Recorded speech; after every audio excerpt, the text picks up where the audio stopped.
Welcome into the ArtGibbs Sports Business Podcast. This is episode 3. Today we're going to be talking about Clean Bottle.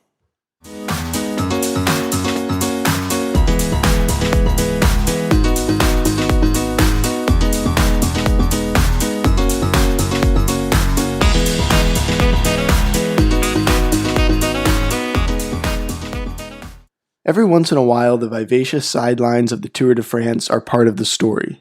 Here we have one such example. It's the story of one of the great guerrilla marketing strategies of our generation. This is the story of a 7-foot-tall floppy bottle costume and a man willing to run up mountains and dodge police. This is the story of Clean Bottle. Until 2010, David Mayer was working at Cisco Systems. In a cubicle, this is where his first big idea started. His idea? Well, that was for a bottle that opens at both ends. Easier to clean. Anyone who's reused plastic water bottles knows that keeping stuff from growing in them can be a major problem. I know myself using the standard college-issued green Gatorade bottles all day, every day. I always had some kind of ecosystem accompanying me in the bottle. Mayer's design was made to solve that problem, opening up the bottom via a cap that one could unscrew and consequently opening up the ability to get at that mold sitting in the bottom of the bottle. He would call his invention the Clean Bottle. Mayer started working through the prototyping process, patenting, and factory selection while still working full-time at Cisco. In May of 2009, Mayer filed for 2 patents, both pertaining to this bottle technology. One for a dual-capped hydration bottle, and in this patent it discussed the opening of the bottle at both ends. And the second for a quote-unquote hydration bottle. The second patent describes the threading on the bottle. According to the Clean Bottle website, he went through 54 prototypes in 4 different factories to determine one that could produce and would produce his clean bottle at the quality that he needed. A process that took over 2 years and surely 1 or 2 nights staring at the ceiling, wondering if this would ever work. Now that he had his idea solidified, a contract manufacturer to take the product from design to reality, and the patents in process, or pending, as the patent office likes to call it, while you sit and wait and wonder if anyone else has applied for the same thing you did, a detail they won't share with you. Anyway, now that that was done, he needed to sell the product. Obviously, as anyone building products knows, even in having a great product, and perhaps even more so with a custom product with high setup costs, you need to get that info out to as many people as possible as soon as possible before, well, you run out of money. Mayer decided that his Clean Bottle, which had a notch for cage carry on a bicycle, was perfectly suited for bike riders. And there's no better place to find bike riders and cycling enthusiasts than at the Tour de France, the biggest and best bike race in the world. The Tour de France seems like a no-brainer, obviously to reach that target market, but a no-brainer venue for advertising also means extremely expensive to get into. Advertising at the Tour de France comes in 2 forms. There's the TV advertising, buying commercial time on the telecast, or being mentioned in the lead-in, lead-out of the on-site commentary.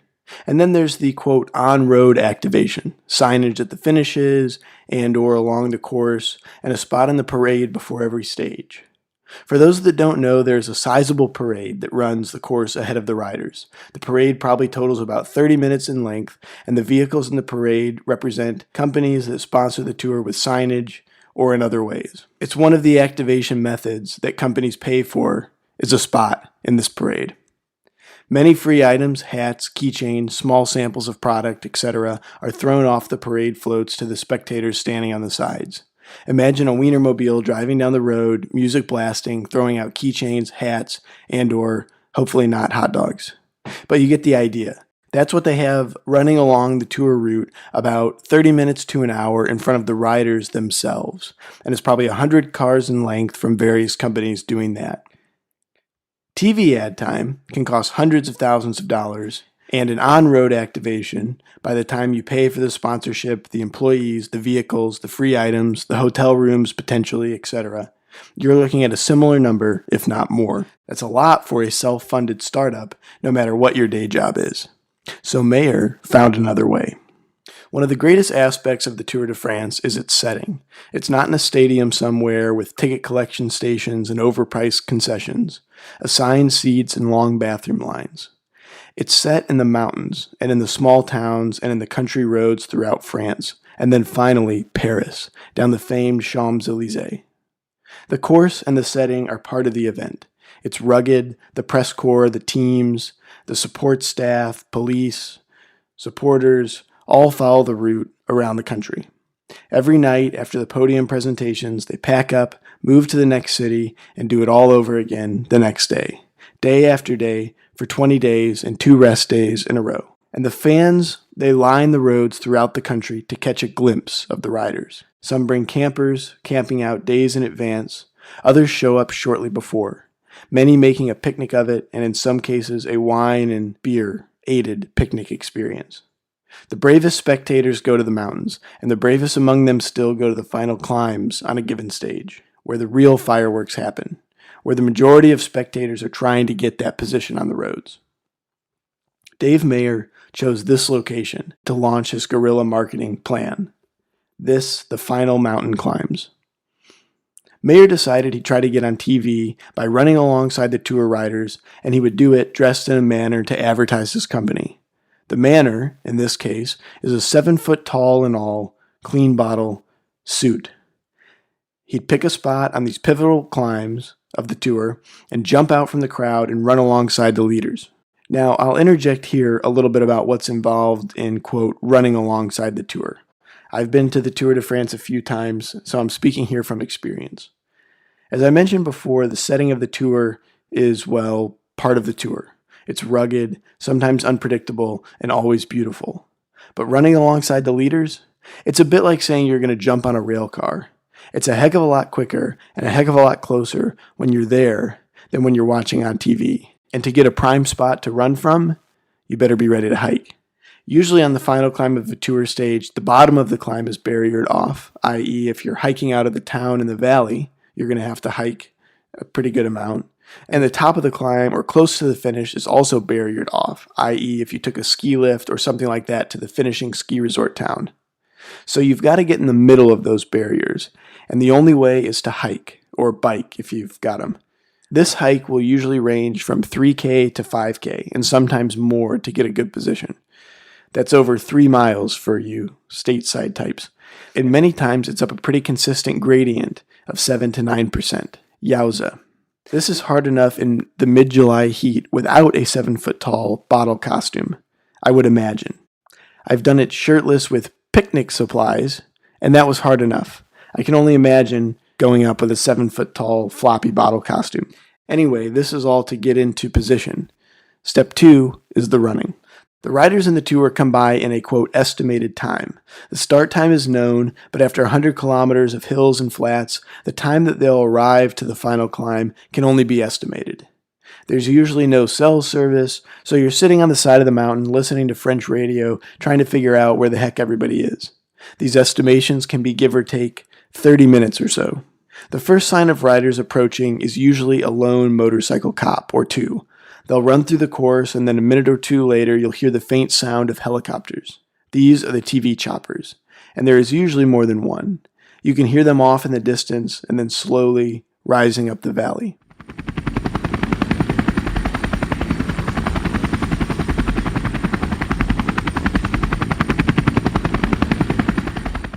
And then more motorcycle cops. Some stop off to the side a bit by the crowd to control them, and some just power through so close to the crowd that they could hit you. And well, sometimes they do, catching a backpack, arm, or something like that, all in an effort to keep the crowd as on the sides as possible. So you're there. The crowd is packed in now, more along the side of the roads, bending over as far as possible at the hip to catch a glimpse of, then a rider or 2 or 5, you never really know. They're the overall leaders of the tour, where the cameras will be the highest, or if they're part of a breakaway that got away early, or both. Do the groups merge in the first few kilometers of the climb, and then they're gone, up the road. Now imagine you're standing there, sweat dripping down your leg, looking out a small tennis ball-sized hole you cut for seeing, standing there crammed on the side of the road in a glorious 7-foot tall clean bottle costume. Time to run. Anyway, Dave pulled it off. He rented an RV, traveled around in front of the tour, getting to the best spots and running day after day. And according to him in a 2012 interview with Bicycling.com, only being thrown into a ditch by French police once, which is pretty good for that much running. He got the attention of tour commentators, fans, and viewers alike. The English language announcers, Phil Liggett and Paul Sherwin, rest his soul, iconic to the tour, started mentioning him when on screen. Quote, "Oh my God, there he is running. The clean bottle guy. There's the bottle. It's actually a water bottle that has no bottom to it, so you can reach all the way down to the bottom to clean it.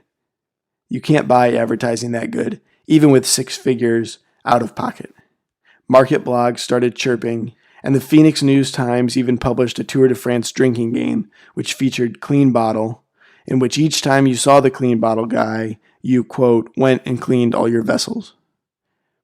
It had worked, as well as Mayer could have ever hoped, and he was off to the races. Sales exploded from a few orders a day, or virtually no orders, as Dave puts it, to nearly 500 per day, and sales that year following the tour topped $750,000. Shortly thereafter, he quit his day job and moved to building Clean Bottle full-time. In early 2012, just a little over a year after launching the company, founder Dave Mayer went on Shark Tank, most likely partially a result of the Tour de France marketing campaign, which was being lauded across the board for its audacity and effectiveness. The result of his Shark Tank visit was an investment by Mark Cuban. They settled on $60,000 for 8% of the company, pegging the company valuation at $750,000. Not too shabby.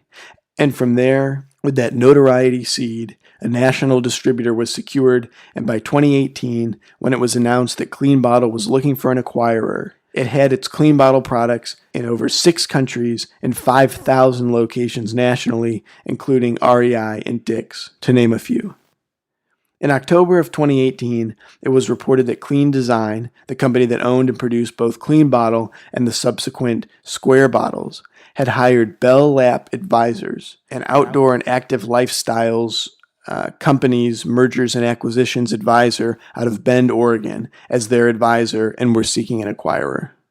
Just a short time later, in December of that year, Clean Designs LLC was acquired by Split Peak LLC, a private investment firm out of Boca Raton, Florida, that specialized in control investments in lower middle market manufacturing and consumer products companies, according to their LinkedIn. And there you have it, a successful sale/major restructuring after just 7 years, from inception, sitting in a cubicle, to a sale to a private investment firm in Boca Raton. It's kind of the entrepreneur's dream. And the idea early on in any entrepreneurial feat is, how do I make it work? How do I juggle my day job, the income from my day job, the time, the nights and weekends, to get to a point where there's enough money coming in to make it into a business, to make it into a lifestyle business, and then beyond that, with this intellectual property or with some market domination or some piece that has value to an investment group. How do I get that done? And this is an example of an area where, through a guerrilla marketing campaign, a very famous one that's kind of part and parcel with a great guerrilla marketing campaign is the fame. David Mayer was able to take what was an idea as an invention and turn it into something that he could make a living from, quit his day job, and move into a sale to the private equity. It's a very interesting and inspiring story, and we just wanted to kind of quickly share that with you here today. Thank you for listening. And again, we're in the early stages here, so like and subscribe. If you like it, give us a 5-star rating. Don't hesitate to leave us a note and tell your friends about it, please. Thanks again, and take care, everyone.